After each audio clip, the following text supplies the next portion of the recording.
සුබ දවසක් කියලා ප්‍රාර්ථනා කරනවා SK Movie Recap channel එකත් එක්ක එකතු වෙලා ඉන්න ඔයාව. ඉතින් අදත් අපි අරන් ඇවිල්ලා තියෙන්නේ අලුත් මලුත් වෙනස් විදිහේ මූවී එකක්. ඒ තමයි crime category එකට අයිති වෙන 2025 දී රිලීස් වුණ Court State vs Nobody film එක. ඉතින් මේ මූවී එක නිර්මාණය වෙලා තියෙන්නේ බාල වයස්කාර ගෑනු ළමයෙකුයි තරුණයෙකුයි අතර ඇතිවන සම්බන්ධයක් නිසා මේ දෙන්නගේම ජීවිතවලට කරදර වෙන විදිය. මේ කතාව මුලින් ඉඳන් නගටම තියෙන්නේ නඩු විභාගයේ ගොඩක එකතුවක්. ඉතින් මුලින්ම මතක් කරලා ඉන්නවා අපිව subscribe කරලා නැත්තම් ඔයා දැනටමත් මතක් කරලා ගිහලා subscribe කරලා ඉන්න. මොකද මේ විදිහේ වීඩියෝස් ගොඩක් අපි දාපු ගමන් ඔයාට ඒ වීඩියෝස් බලන්න පුළුවන්. ඒ වගේම වීඩියෝ එක අන්තිම වෙනකන් ඉන්න කියලා මම ඔයාගෙන් ආදරෙන් ඉල්ලනවා. ඉතින් කතාව ආරම්භයේදී අපිට පෙන්නන්නේ උසාවියක නඩු විභාගයක දර්ශනයක්. ඉතින් මේ නඩුව යන්නේ චන්දු කියන තරුණයාට විරුද්ධව. පැමිණෙන තමයි මේ චන්දු බාල වයස්කාර තරුණයෙකුට බලහත්කාරයෙන් අතවර කිරීම කියන එක. ඉතින් චන්දු වෙනුවෙන් පෙනී ඉන්න ලෝය මෙතනදී උසාවියෙන් ඉල්ලන්නේ මේ තරුණයාටත් අවුරුදු 19ක් නිසා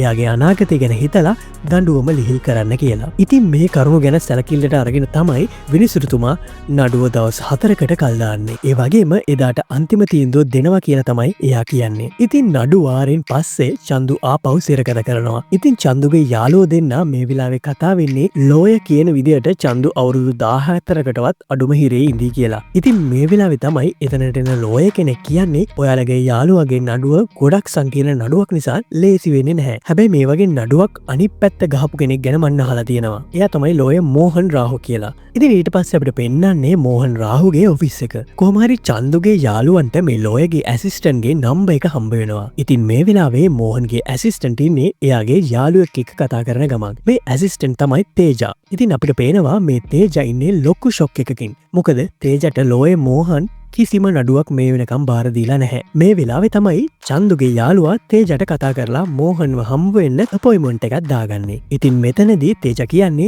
මෙයාලට සිකුරාදා උදේට ඔෆිස් එකට ඇවිල්ලා ඉන්න කියලා. මෙතනදී චන්දුගේ නඩුවේ තීන්දුව තව දවස් 4කින් දෙනවා කියලා මෙයාලා කියන්නේ නැහැ. ඉතින් ඊට පස්සේ අපිට පෙන්නන්නේ ලෝයර් මෝහන් උසාවියේ කේස් එකක් හැන්ඩල් කරන විදිය. මේ කේස් එකේදී වෙන්නේ හයිවේ එකේදී වෙන ඇක්සිඩන්ට් එකක් නිසා ලොරියක ආපු ඩ්‍රයිවර් ඇරෙස්ට් කරනවා. ඉතින් බෙල්ලටම හිර වෙලා හිටපු මේ කේසකින් මෝහන් නිදහස් කරන්නේ හරිම සූක්ෂම විදිහට. අපිට මේ දේවල් වලින් පෙන්නන්නේ මෝහන් කියන්නේ ඕනේ කේස් එකක් උඩු යටිකුරු කරන්න පුළුවන් දක්ෂ ලෝය කෙනෙක් කියලා. මේ සිද්ධියෙන් පස්සේ අපිට පෙන්නන්නේ තේජා එයාගේ යාළුවත් එක්ක කතා කර කර ඉන්නවා. ඉතින් මේ වෙලාවේ තේජා යාළුවා එක්ක කියන්නේ සමහර විට එයාට කේස් එකක් දෙන්නේ නැත්තේ එයා කේස් එකක් ඉල්ලන්නේ නැති හින්දා වෙන්නේ නැති කියලා. ඉතින් මෙහෙම කියලා මෙයා කේස් එකක් ඉල්ල ගන්න මෝහන් ගාවට ගියත් එයා අදිමදි කරනවා තේජට කේස් එකක් බාර දෙන්න. ඉතින් ඊට පස්සේ අපිට පෙන්නන්නේ තේජා ඉන්න තැනට චන්දුගේ යාළුව ඇවිල්ලා චන්දුගේ ෆයිල් එක තේජට දෙන විදිය. තේජා මේ ෆයිල් එක පෙරලනකොටම දකින්නේ මේ නඩුවේ තව දවස් 4කින් තීන්දුව දෙනවා. ඉතින් මේකත් එක්කම තමයි තේජා පුදුමයටපත් වෙලා අහන්නේ චන්දුට ඇප ගන්න බැලුවේ නැද්ද කියලා. ඉතින් චන්දුගේ යාළුවා මේ වෙලාවේ කියන්නේ චන්දුට උසාවියෙන් ඇප දෙන්නෙත් නැහැ කියලා. මේත් එක්කම තමයි අපිට 2013 දී වුණ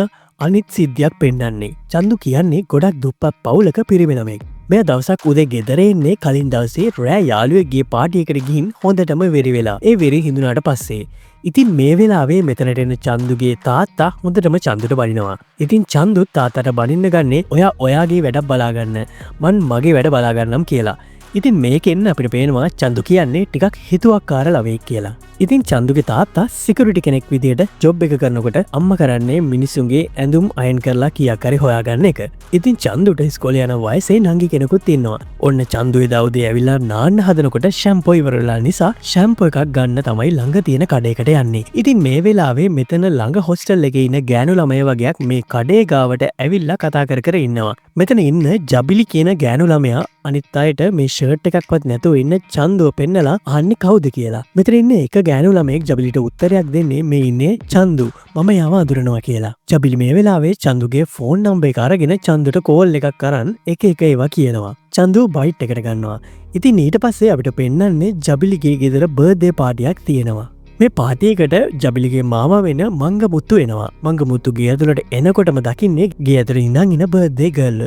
ඉතින් මේ ගෑනුලා මෙයා ඇඳන් හිටපු ඇඳුම අත් කොට ගවමක්. මේ ඇඳුම දැකපු මංගමුත්තු හොඳටම කේන්ති ගිහින් එතන ළඟ තිබ්බ බඩු සේරම පොලේ ගානවා. ඉතින් මේකින් අපිට පේනවා මංගමුත්තුට ජබිලිගේ ගෙදර කොච්චර බලයක් තියෙනවද කියලා. ඒ වගේම අපිට පේනවා මංගමුත්තු කියන්නේ තමන්ගේ නම්බුව බලය ගැන ගොඩක් හිතන කෙනෙක් කියලා. මේ අතරේ තමයි චන්දු යාළුවන්ට කියන්නේ හවස එයාව කෙල්ලෙක් බයිට් එකට ගත්තා කියලා. කොහොමරි මේ වෙලාවේ චන්දු ජබිලිට කෝල් එකක් ගන්නවා. ඒත් එක්කම මේ පැත්තෙන් ජබිලිගේ ෆෝන් එක රින් වෙනකොට ජබිලිටත් කලින් ඒ දිහා බලන්නේ මංගමුත්තු. මේ වෙලාවේ ජබිලි කියන්නේ කස්ටමර් කියායකින් තමයි මේ කෝල් කරේ කියලා. ඉතින් චන්දු එක දිගටම කෝල් කරන නිසා ජබිලි ෆෝන් එක ඕෆ් කරලා දානවා. ඉතින් ජබිලිගේ තාත්තා මැරිලා තියෙන්නේ ටික කාලයකට කලින්. මේ පවුලේ මංගමුත්තු තමයි හැමෝම බය කරගෙන ඉන්නේ. මේ මංගමුත්තු ගොඩක් ඕසත් කෙනෙක්. ඒ වගේම එයාට මේ පැත්තේ තියෙන්නේ ලොකු රෙස්පෙක්ට් එකක්. ඔන්න ඊට පස්සේ දවසේ ජබිලි චන්දුර කතා කරලා අහන්නේ ඇයි මට රෑ කෝල් කරලා වද දෙන්න කියලා. ඉතින් මේ වෙලාවේ වැඩ කර ඉන්න චන්දු අහන්නේ ඔයා කවුද? ඇයි මාව බයිට් එකට ගන්නේ කියලා. ඉතින් මේ වෙලාවේ ජබිලි කියන්නේ ඔයා ඊයේ රෑ මට කතා කරලා කරේ ලොකු වැරද්දක් කියලා. ඒ හින්දා මගෙන් සමාව ගන්න කියලා. ඉතින් මේකට නම් චන්දු කීයටවත් කැමති වෙන්නේ නැහැ. ඉතින් මෙහෙම කාලයක් ගත වෙලා යනකොට මෙයාලා කෝල් මැසේජ් වලින් එයාලගේ හැමදේම බෙදා ගන්නවා. මේත් එක්ක තමයි චන්දු මේ නන්නාඳුන ගෑනු කටහඬට ආදරේ කරන්න පටන් ගන්නෙ. ජබිලිට නම් ඕනේ චන්දු මොන වගේ කෙනෙක්ද කියලා චෙක් කරගන්න.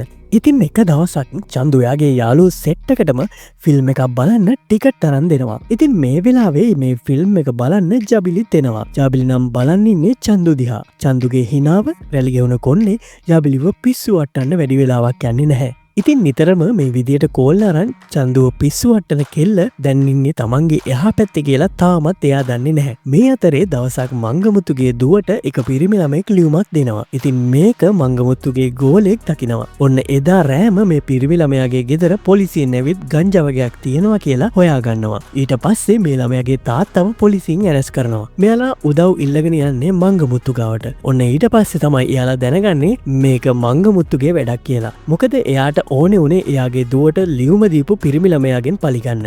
ඊට පස්සේ අපිට පෙන්නන්නේ කාලේ ගෙවිලා යනකොට චන්දු ජබිලි ආදර කතාව පටන් ගන්නේ එයාලත් නොහිතපු විදිහට. ඉතින් උදේට රෑට හැම වෙලේම ෆෝන් එකෙන් එයාලගේ හැඟීම් බෙදා ගන්න එයාලා පුරුදු වෙනවා. කොහොම හරි එක දවසක් චන්දු ජබිලිගේ බෝඩින් හවුස් එකට යන්නේ හොදන්න තිබ්බ රෙදි ඕඩර් එකක් ගෙනින් දෙන්න. ඉතින් චන්දු කොහොමවත්ම හිතන්නේ නැහැ ජබිලි ඉන්නේ මේ බෝඩින් එකේ කියලා. කොහොම හරි මේ වෙලාවේ ජබිලිට යාළුවෙක් නම කියලා කතා කරනවා. ඉතින් මේ වෙලාවේ මේක ඇහෙන චන්දු ඒ දිහා බලලා ජබිලිට කෝල් එකක් ගන්නේ හරියටම ඒක තහවුරු කරගන්න ඕනි හින්දා. ඉතින් මෙහෙම කාලේ ගෙවිලා යනවා. එක දවසක් චන්දු අහනවා අපි දෙන්නට දෙන්න කවදා හරි හම්බෙලා නැහනේ. අපි හම්බෙමුද කියලා. මේ වෙලාවේ ජබිලි කියන්නේ හරි වෙලාව ආවම අපි දෙන්නම හම්බෙමු කියලා. ඉතින් මෙහෙම ටික දවසක් යනකොට ජබිලිගේ ෆෝන් එක වැඩ කරන්නේ නැතුව යනවා. ඉතින් චන්දු නම් මේ සිද්ධිය නිසා පිස්සුවෙන් වගේ තමයි ඉන්නේ. චන්දුට දැනගන්න ලැබෙන්නේ ජබිලි ගමෙන් ගියා කියලා. ඉතින් එක දවසක් චන්දුගේ හොඳම යාළුවා නිත්‍යගෙන් බර්ත්ඩේ පාටි එකට චන්දු වගේම ජබිලිත් ඇවිල්ලා ඉන්නවා. ඇත්තට මේක අහම්බයක්. චන්දු කීයටවත් හිතන්නේ නැහැ ජාබිලි එතන ඉඳී කියලා. ඉතින් මෙතනදී තමයි චන්දු එයාගේ ආදරේ ජාබිලිට කියන්නේ. මේ සතුටට ජාබිලි අඬන ගමන් චන්දුට තුරුල් වෙන්නේ ලොකු ආදරයකින්.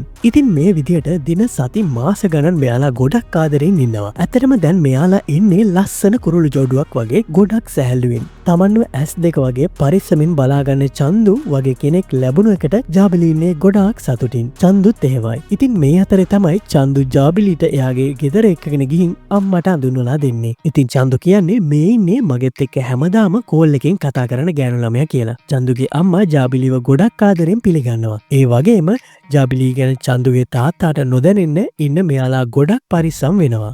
ඉතින් චන්දුගේ තාත්තා දවල් කෑමට එන වෙලාවට ජාබිලි කරන්නේ ගේ ඇතුළට ගිහිල්ලා හැංගිලා ඉන්න එක. ඉතින් එක දවසක් ජාබිලිගේ නෑදෑ කෙනෙක්ගේ ගෙදර වෙඩින් එකක් තියෙනවා. ඉතින් චන්දු මේකට එන්නේ ජාබිලි සාරියක් අඳින නිසා එයාගේ ලස්සන බලන්න. ඉතින් කාලය මෙහෙම ගෙවිලා යනවා. ඒත් එක දවසක ජාබිලි රෑ බැල්කනියට වෙලා කෝල් එකෙන් චන්දුත් එක්ක කතා කර ඉන්නවා මංගමුත්තු දකිනවා. ඉතින් ඊට පස්සේ අපිට පෙන්නන්නේ වර්තමාන කතාව.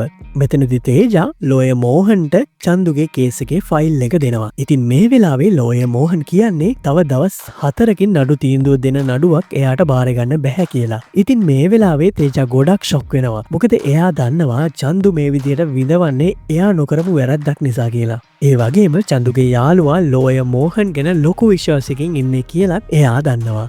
ඉතින් කර කියාගන්න දෙයක් නැතුව එයා චන්දුගේ යාළුවන්ට මෝහන්සර කේසක බාරගත්තා. කියන්නේ එයාලගේ හිත හදන්න වගේ. ඉතින් මේ වෙලාවේ චන්දු එයාගේ කේසක ගැන විස්තර ටිකක් දැනගන්න ඕන නිසා තේජා මෙයාලට කියනවා මේ කතාවේ ඉතුරු ටික ඔයාලා කියන්න කියලා. මේත් එක්කම අපි ආපහු චන්දුගේ කතාවට සම්බන්ධ වෙනවා. යාළුවොත් එක්ක ඉන්න චන්දුට එක දවසක් මැසේජ් එකක් එන්නේ ජාබිලි එයාගේ ගෙදරට ආවා කියලා. ඉතින් මේත් එක්කම තමයි චන්දු ගෙදර යන්න හදන්නේ. මේ වෙලාවේ චන්දුගේ යාළුවෙකුත් බයික් එකට නගින්නේ එයාව ගෙදරින් බස්සන්න කියාගෙන. ඉතින් ටික දුරක් යනකොට මේ යාළුවා බඩු වගයක් ගන්න ඕන නිසා ෆාමසි එකට යනවා. කොහොම හරි ඊට පස්සේ අපිට පෙන්වන්නේ ජාබිලි චන්දුයි එයාලගේ ගෙදර අයත් එක්ක කතා කර කර ඉන්නවා. ඉතින් මේ වෙලාවේ චන්දුගේ තාත්තා දවල් කෑමට ගෙදර එන නිසා ජාබිලි ගේ ඇතුළට ගිහින් හැංගෙනවා. ඉතින් තාත්තා ඇවිත් සාමාන්‍ය විදියට කෑම ගත්තට පස්සේ කවුරුත් නොහිතපු දෙයක්. මේ වෙලාවේ මෙතනට එන්නේ මංගමුතුයි මැරියෝ ටිකයි පොලිසියයි ජාබිලිගේ අම්මයි. පොලිසිය චන්දුගේ තාත්තට කියන්නේ කෙල්ලව ගෙදරින් එළියට ගන්න කියලා. ඉතින් මේ කිසිම දෙයක් දන්නේ නැති අහිංසක තාත්තා අහන්නේ මේ මොන කෙල්ල ගැනද කියන්නේ කියලා. ඉතින් මේ වෙලාවේ චන්දුගේ තාත්තට පොලිසිය ගහන්නේ හරිම අමානුෂික විදිහට. ඉතින් මේක බලාගෙන ඉන්න බැරි තැන තමයි ජාබිලි ගේ ඇතුළින් ඉඳන් එළියට එන්නේ. ඉතින් මේ කිසිම දෙයක් දන්නේ නැති චන්දුගේ තාත්තා පොදුම වෙන්නේ එයාගේ ගෙදරින් එළියට ආපු මේ නමක් ගමක් දන්නේ නැති කෙල්ල කවුද කියලා. මේ වෙලාවේ ජාබිලිගේ අම්මා ජාබිලිව හයියෙන් ඇදලා අරගෙන කම්බුල් පාරවල් 7-8ක් දෙන්නේ ජාබිලිටත් එක වචනයක්වත් කියන්න අවස්ථාවක් දෙන්නේ නැතුව. ඒ වගේම පොලිසිය චන්දුටත් හොඳටම ගහලා පොලිස් ජිප් එකේ දාගන්නේ බාල වයස්කාර තරුණියක් බලහත්කාරයෙන් ගෙදර තියාගත්තා කියන පැමිණිල්ලත් පොලිස් පොතේ ලියන ගමන්. ඉතින් ජාබිලිට ගෙදර ගිය ගමන් හම්බ වෙන්නේ මංගමුත්තුගේ බෙල්ට් පාරවල්. එක දිගට බෙල්ට් පාරවල් 7-8ක් ජාබිලිට වදිනකොට ජාබිලි ලතවුනි තියන්නේ පොඩි ළමෙක් වගේ. මෙතනට එන ජාබිලිගේ අම්මා මෙතන පැනලා වේදනාවෙන් කෑ ගහන ජාබිලිව බේරගන්නවා. ඉතින් මේ වෙලාවේ මංගමුත්තට කෝල් එකක් එන්නේ පොලිසියෙන්. පොලිසිය කියන්නේ අපිට දිගටම කොල්ලව තියාගන්න බැහැ. ඒ නිසා කෙල්ලගේ පැත්තේ සාක්ෂි තියෙනවා නම් අරන් එන්න කියලා. මෙන්න මේ වෙලාවේ ජාබිලිගේ අම්මා මේකට අකමැති වෙන්නේ මේ සිද්ධිය රට්ටු දැනගන්නවට අකමැති නිසා. ඉතින් මංගමුත්තුට මේකට හොඳටම කේන්ති ගිහින් කෙලින්ම යන්නේ එයාගේ ලෝය එක්ක පොලිසියට. ඉතින් ලෝය බාලවයස්කාර දැරියකට අතවර කිරීම බලහත්කාරයෙන් පැහැරගෙන යාම චෝදනා යටතේ පොස්කෝ පනතින් පැමිණිල්ලක් දානවා. අපරාධ නීතියට අනුව පොස්කෝ පනත කියන්නේ ගොඩක් බරපතල එකක්. මොකද පොස්කෝ පනතින් නඩුවක් දැම්මාම දඬුවම ලිහිල් වෙන්නෙත් හරි කලාතුරකින්. ඊට පස්සේ අපිට පෙන්වන්නේ චන්දුට පොලිසියෙන් හොඳටම ගානවා වැරද්ද පිළිගන්න කියලා. ඒත් චන්දු ඒකට කැමති නෑ. ඊට පස්සේ පොලිසියෙන් එයාව ජීප් එකක දාගෙන අරගෙන යන්නේ විනිසුරුවරියක් ගාවට. මේ යන අතරමඟ චන්දුගේ ගෙදර අය මහ හයියෙන් අඬන්නේ වෙච්ච දේ හිතාගන්න බැරුව. කොහොම හරි විනිසුරුවරයා ගාවට ගියාම නියම කරන්නේ චන්දු දවස් 14කට රක්ෂිත බන්ධනාගාර ගත කරන ලෙස. ඉතින් මේ වෙලාවේ චන්දුගේ හැමදේම පොලිසියෙන් ගන්නකොට චන්දු අම්මගේ ෆොටෝ එකක් ළඟින් තියාගන්නේ අම්මා ළඟින් ඉන්නවා වගේ දැනෙන්න. කොහොම හරි පොලිසිය චන්දුගේ ගෙදර අයට කියන්නේ චන්දු දවස් 14කට හිරේ දැම්මා ඉතුරු දේවල් උසාවිය බලාගනි කියලා. ඉතින් ඊට පස්සේ චන්දුගේ යාළුවෝ ශේවරාජ් කියන ලෝයව හම්බුවෙන යන්නේ මේ නඩුව ගැන කතා කරන්න. ඉතින් එයා මේ නඩුව බාරගන්නේ 50000කුත් අරගෙන. ඒත් ඉතින් මංගමුත්තුගෙමුත් මෙයා මේ නඩුවට සල්ලි ගන්නේ එයාට වාසි වෙන විදිහට කතා කරන්න පොරොන්දු වෙන නිසා.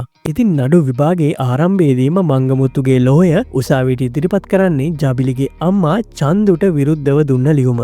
මේ ලියුමේ තියෙන විදියට ජාබිලිව බලහත්කාරයෙන් පැහැරගෙන ගියා කියලත් එයාට අතවර කරන්න හැදුවා කියලත් තියෙනවා. ඒ නිසා චන්දුට ඇප දෙන්න එපා කියලත් චන්දු ආපහු නිදහස් වෙලා ආවට පස්සේ ජාබිලිට ආපහු කරදර කරන්නේ නැහැ කියලා කාටවත් සහතික වෙන්න බෑ කියලත් ජාබිලිගේ අම්මා කියලා තියෙනවා. ඉතින් මේ කරුණු ඔක්කොම සැලකිල්ලට අරගෙන තමයි චන්දුට ඇප දෙන එක ප්‍රතික්ෂේප කරලා තවත් දවස් 14කට හිරේ දාන්නේ. ඉතින් නඩුවෙන් පස්සේ චන්දුගේ යාළුවා ගිහින් ලෝයව හම්බුනාම එයා කියන්නේ මන් කරන්න පුළුවන් හැමදේම කළා. ඒත් මට තවත් කරන්න දෙයක් නැහැ කියලා. ඉතින් දෙවනි නඩු විභාගයේදී ලෝය දාමු. ඒ කියන්නේ මංගමුත්තුගේ ලෝය උසාවියට එක්කරගෙන එන්නේ ෆාමසියක වැඩ කරන කෙනෙක්. ඉතින් මේ වෙලාවේ දාමු මෙයාගෙන් අහන්නේ එදා චන්දුගේ යාළුවා මොනවද ගෙනිච්චේ කියලා. ඉතින් ෆාමසිය කෙනා කියන්නේ එයා අරන් ගිය කොන්ඩම් එකක්.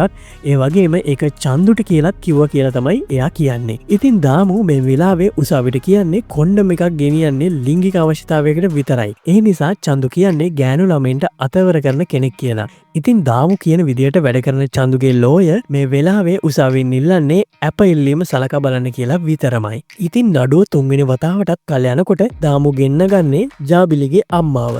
ඉතින් අම්මා මෙතනදී කියන්නේ ජාබිලිට කරපු වැරදි වලට චන්දුට උපරිම දඩුවම දෙන්න ඕනි කියලා. ඉතින් ඒ වගේම දාමු උසාවියට ඩොක්ටර් කෙනෙකුත් එක්ක අරගෙන එනවා. ඒ ජාබලිට උසාවියට එන්න විදියක් නැහැ. මොකද එයා වෙච්ච දේත් එක්ක මානසික ලෙඩෙක් වෙලා ඉන්නවා කියලා මේ ඩොක්ටර් උසාවියට ඔප්පු කරනවා.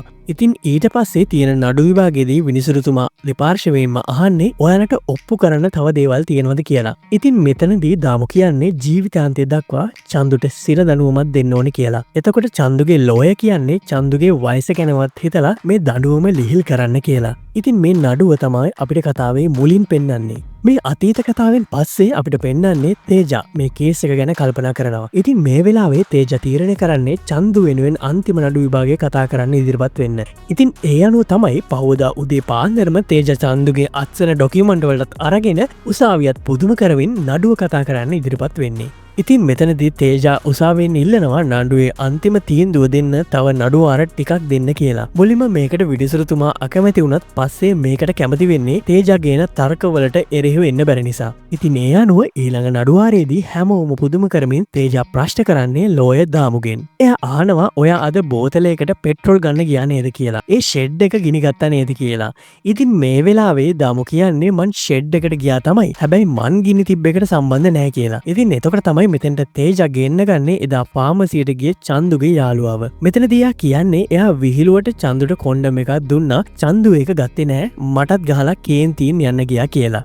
ඉතින් මේ වෙලාවේ තේජා කියනවා මේකත් හරියට ලෝය දාමු ෂෙඩ් එකට ගියා වගේ දෙයක් තමයි. කොණ්ඩම් එකක් අතර ගත්තා කියලා ඒක ප්‍රයෝජනයට ගත්තොත් විතරයි වැරද්දක් වෙන්නේ කියලා. ඉතින් මේ විදිහට තර්ක එකින් එක ඉදිරිපත් කරනකොට ලෝය දාමුට පසුබහින්න වෙන්නේ හිතා ගන්නවත් බැරි විදිහට. ඉතින් කොහොම හරි මේ නඩු වාරයත් ඉවර වෙනවා. මේ වෙලාවේ එතන හිටපු චන්දුට ටිකක් සතුටුයි. මොකද එයාට ටිකක් හරි සැනසීමෙන් හුස්ම ටිකක් ගන්න පුළුවන්. නඩු වාරෙන් පස්සේ තේජට ලෝය දාමු සල්ලි දීලා එයාගේ පැත්තට නම ගන්න හදනවා. ඒත් ඉතින් මේකට තේජා නම් පොඩ්ඩක්වත් කැමති වෙන්නේ නැහැ. මොකද එයා සල්ලි වලට නීතිය පාවිච්චි කරන්න කැමති නැහැ. ඊට පස්සේ ඊළඟ නඩුවාරයත් එනවා. මේකෙදී තේජා ප්‍රශ්න කරන්නේ අර ජබිලිට මානසික ලෙඩක් තියෙනවා කියව ඩොක්ටර් කෙනුයි එයාගේ ඇසිස්ටන්ට් කෙනුයි. ඉතින් මෙතනදී ඇසිස්ටන්ට් සහ ඩොක්ටර් කියන්නේ ජබිලි ආවේ එයාගේ අම්මත් එක්ක මේ බෙහෙත් ගන්න කියලා. ඉතින් මෙතනදී ෆොටෝස් දෙකක් පෙන්නලා ඇසිස්ටන්ට්ගෙන් අහන්නේ මෙතන ජබිලිගේ අම්මා කවුද කියලා. ඉතින් එක ෆොටෝ එකක් අර ඇසිස්ටන්ට් තේරුවත් එතන ඉන්නේ අර චන්දුගේ අම්මා. ඉතින් ඊට පස්සේ වැරදීමකින් කියලා ආපහු අනිත් ෆොටෝ එකේ ඉන්නේ ජබිලිගේ අම්මා කියලා අර ඇසිස්ටන්ට් කිව්වත් ඒ ෆොටෝ එකෙත් ඉන්නේ අර ලෝයගේ අම්මා. ඒ වගේම තේජා කියනවා මේ ජබිලිට ඇති මානසික ලෙඩක් නෑ. මේක උසාවියේ නොමග යවන්න කරපු වැඩක් කියලා. ඉතින් මේ වෙලාවේ විනිසුරුතුමා හැරෙන්නේ දාමුගේ පැත්තට. දාමු නම් ඉන්නේ ෂොක් වෙලා වගේ. මෙහෙම දෙයක් යා කීයටවත් බලාපොරොත්තුුනේ නැහැ. ඉතින් මේ වෙලාවේ දාමු කියන්නේ නඩුව වෙනුවෙන් තව කාලය ඕනි කියලා. මේ නඩුවාරෙන් පස්සේ දාමු කරන්නේ බොරු හිතවත්කමක් පාන ගමන් තේජට ලං වෙලා එයාට පගාව දෙන්න හදන එක. ඉතින් මේකත් අසාර්ථක වෙන්නේ දාමුව කර ළඟටම හිර වෙනකොට. ඊට පස්සේ අපිට පෙන්වන්නේ ඊළඟ නඩුවාරේ. මෙතනදී දාමු උසාවියට ඉදිරිපත් කරන්නේ CCTV ෆුටේජ් එකක්. මේකේ තියෙන්නේ චන්දුයි ජබිලි අතින් අල්ලගෙන කාමරයකට යන දර්ශනයක්. මේක දකින තේජගේ ඇස් උඩ යන්න වැඩි වෙලාවක් යන්නේ නැහැ. එයා උසාවිය කියලා බලන්නේ නැතුව චන්දුට කම්බුල් පාරකුත් දෙනවා. ඉතින් මේ හැමදේම මංගමුතු බලන් ඉන්නේ hina වෙන ගමන්. ඉතින් මේ වෙලාවේ දාමු කියන්නේ ලෝය තේජට ඕන්නම් නඩුවෙන් අයින් වෙන්න පුළුවන් කියලා. ඉතින් කිසි දෙයක් හිතාගන්න බැරුව ඉන්න තේජා නඩුවෙන් අයින් වෙන්න තීරණය කරන්නේ වෙන කරන්න දෙයක් නැතුව. ඇතරම මේක යාගේ පළවෙනි නඩුවනේ. ඉතින් එයාට කොහොමත් තවුල් පළවෙනි වැඩේම කරගන්න බැරි වුණ එක. ඉතින් මෙයා නඩුව ඉල්ලා අස් කරගන්නවා කියලා කියන්න යද්දිම වෙන්නේ හිතාගන්න බැරි දෙයක්. උසාවියේ දොරත් අරගෙන මෙතෙන්ට එන්නේ ජබිලිගේ අම්මයි. ජබිලි මෙතනදී කියන්නේ එදා මේ සිද්ධිය උනේ එයාලා ගියපු වෙඩින් එකේදී කියලා. ඉතින් ඇත්තටම එතනදී මෙයාලා කරලා තියෙන්නේ සෙල්ලමක්. එයාලා පහළ තට්ටුවේ කරන මගුල් චාරිත්‍ර ටික එයාලා උඩට වෙලා කරලා තමයි තියෙන්නේ. මුලින්ම මේකට චන්දු අකමැති වුණත් පස්සේ කැමති වෙලා තියෙන්නේ ජබිලිගේ පිස්සු කෝලන් වැඩවලට එයත් කැමති නිසා. මේ වයසේ ගෑනු ළමයි කොහොමත් ඔය වගේ පිස්සු වැඩ කරනවානේ. ඉතින් මේ වෙලාවේ අපිට පෙන්වන්නේ මංගමුතුගේ මූණ. ඉතින් මංගමුතුට මේ වෙලාවේ නහුතෙටම මල පැනලා තමයි හිටියේ. ජබිලි දිහා බලන් ඉන්නේ කන්න වගේ. ඉතින් මේත් එක්කම තමයි ඔක්කොම චෝදනා වලින් චන්දුව නිදහස් වෙන්නේ. ඉතින් උසාවියෙන් එළියට එන චන්දු ඉස්සෙල්ලාම කරන්නේ තේජට දන ගහලා වදින එක. තේජත් එයාව නැගිට්ට ගමන් හක් කරන්නේ ලොකු සතුටකින්. ඔන්න ඔහොම තමයි අපේ තේජගේ පළවෙනි නඩුවම ගොඩ යන්නේ. ඉතින් ඊට පස්සේ අපිට පෙන්වන්නේ අපේ චන්දුවයි ජබිලීවයි. මෙයාලා නම් ලව් බර්ඩ්ස්ලා වගේ තමයි දැන් ඉන්නේ. දෙන්නම එකම කොලෙජ් එකේ තමයි යන්නේ. ඉතින් ළඟදීම මෙයාලගේ වෙඩින් කේක් කෑල්ලක් එහෙමත් අපිට කන්න පුළුවන් වේ වගේ තමයි පේන්නේ. ඉතින් ඔයාලා බලනවා ඇතිනේ මේ මංගමුත්‍ර මොකද උනේ කියලා. එයා ඉතින් අවුරුදු 20කට හිර යනවා. සමහර විට ආපහු එයා එළියට එන්න බැරි වෙන්නත් පුළුවන්. ඉතින් ලෝයේ දාමුගේ ජොබ් එක ගහලා යනවා. දැන් එයා කුලී වැඩක් කරලා තමයි එදා වෙල පිරිමහ ගන්නේ. ඉතින් ඒත් එක්කම මේ ලස්සන අවසානයක් තියෙන කතාව මෙතනින් අවසන් වෙනවා. ඉතින් ඇත්ත කවදා හරි ජය ගන්නවා කියන කතාව ඔප්පු කරන මේ කතාව ලස්සන සංවේදී අවසානයක් තියෙනවා කියලා කියන්න පුළුවන්. ඉතින් ගොඩක් කෙල්ලෝ ආදරය කරන්නේ සල්ලි වලට කියලා කිව්වට අපේ ජබිලි නම් එහෙම නෑ කියලා ඔයාලට මේ කතාව බලද්දි තේරෙන්නේ නැති. ඉතින් වීඩියෝ එකේ අවසානයේ වෙනකන් රැඳී හිටපු ඕගලන්ට ගොඩක් ස්තුතියි. ඒ වගේම මතක් කරනවා ඔයා SK Movie Recap channel එක දැනටමත් subscribe කරලා නැත්නම් අනිවාර්යෙන් subscribe කරලා තියාගන්න. මොකද මේ වගේ ලස්සන කතා අපි ඉස්සරහට ගොඩක් ඔයාලට අරන් එනවා. ඉතින් එහෙමනම් ඊළඟ වීඩියෝ එකකින් හමු වෙමු. අපි ගිහින් එන්නම්.